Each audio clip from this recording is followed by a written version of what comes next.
আজ আমি মৃত। বৃদ্ধাশ্রমের ছেলেরাই কাঁধে চাপিয়ে নিয়ে যাচ্ছে। না, আমার ছেলে আসতে পারেনি, খুব ব্যস্ত।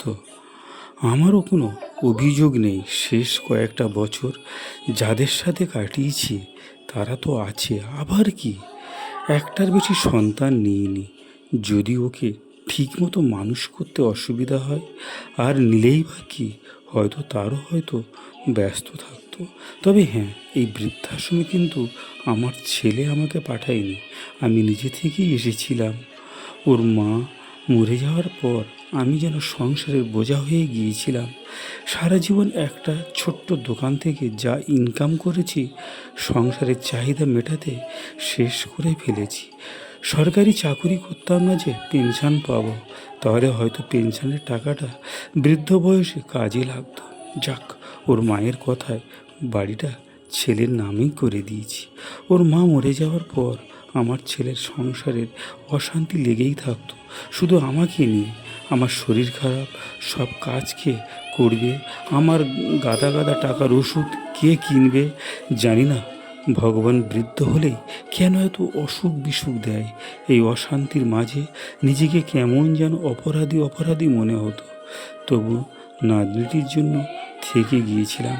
কিন্তু এতদিন খুব ইলিশ খাওয়ার ইচ্ছা হয়েছে। ছেলেকে বললাম, বাবা আজকের একটা ইলিশ মাছ আনবি? ছেলে আমার খুব রেগে যায়। জানো বাজারে ইলিশের কত দাম? তোমার ওষুধের পিছনে টাকা ঢালতে ঢালতে শেষ, আবার ইলিশ। নিজে থেকেই সেদিন আর সামলাতে পারেনি। ঘরে ওর মায়ের ছবিটা নিয়ে অঝরে কেঁদেছিলাম। ওর মা সব কিছু দিয়ে দিলেও ওর বিয়ের সীতাহারটা আমার কাছে রাখতে বলেছিল, আর বলেছিল যেদিন খুব বিপদে পড়বে সেদিন এটা বিক্রি করে দিও। সকালে ছেলে ডেকে শান্ত গলায় বললাম, বাবা ওখানে সারাদিন একা একা থাকি, আর ভালো লাগে না। যদি তুমি আমাকে কোনো বৃদ্ধাশ্রমে একটা ব্যবস্থা করে দাও তাহলে খুব ভালো হয়। ছেলে একটু রেগে রাগ করেই বলল, বৃদ্ধাশ্রম তো আর এমনিতে রাখে না, অনেক টাকা লাগে, কোথায় পাবো? আমি বললাম, সে চিন্তা করো না, তুমি একবার নিয়ে চলো, আমি কথা বলবো দেখি। ঠিক আছে বলে ছেলে বেরিয়ে গেল। শেষে আমি বের হয়ে গেলাম। পাড়ার একটা এনজিও করে একটা ছেলের সাথে আলোচনা হলো। সে আমাকে বৃদ্ধাশ্রমে নিয়েই গেল। বৃদ্ধাশ্রমে আমার দেওয়ার কিছু ছিল না, একমাত্র ওর মায়ের হাতটা ছাড়া। ওইটাই ওদের হাতে তুলে দিয়েছিলাম। সেই থেকে ওখানে ছিলাম। একবার ছেলে এসেছিল এখানে, টাকা কোথায় পেলে? আমি জানতে আর আসিনি কোনো দিন। আজ ওর জানিয়েছি, তবুও এলো না। একজন অনাথ শিশু ঠিক মানুষ হয়ে যায় বাবা মা ছাড়া, কারণ তাদের পিছনে মনে পড়ার মতো কিছুই নেই।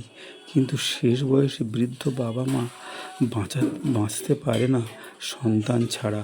কারণ অনেক স্মৃতি যে বাবার মনে পড়ে, কত স্বপ্ন, কত কিছু, কত ইচ্ছা বিসর্জন দিয়ে, কত মাথার ঘাম পায়ে ফেলে সন্তান বড় হয়, বড় করতে হয়।